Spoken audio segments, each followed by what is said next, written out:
I don't know what more you want me to say, and I don't appreciate you barging in here in the middle of the night. When I'm sorry, I can turn my feelings off as easy as you. Do you honestly think this is easy for me? What else am I supposed to think?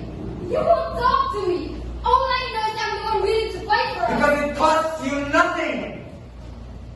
I've been losing my mind this week because the man I love has vanished from my life without explanation.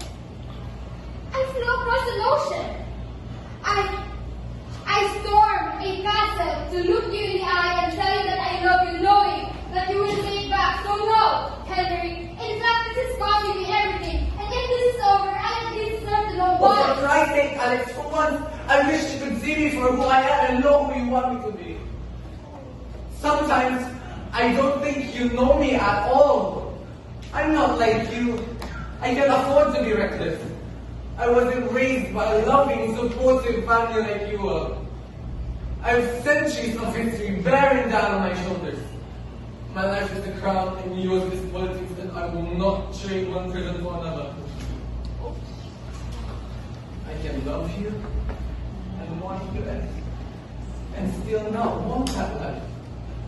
I'm allowed, alright, but it doesn't make me alive. It makes me a man with some infinitesimal shred of self-preservation, and you don't get to come in here and call me a coward for it. I would never call you a coward. We can figure out a way to love each other on our own terms. No one else is. It is simply not possible when you know. Fine. I'll leave. And you can live in your tower and protect your heart for the rest of your life, and nothing will ever happen to you. But Henry, nothing will ever happen to you. So if you want me to go, you have to tell me to leave. Please, don't leave. It is the only way to get rid of me. Because I would never leave this room if I didn't think there was any hope of holding on to the happiness that I found with you. But if you think otherwise, then you don't know me. So tell me to go, Henry.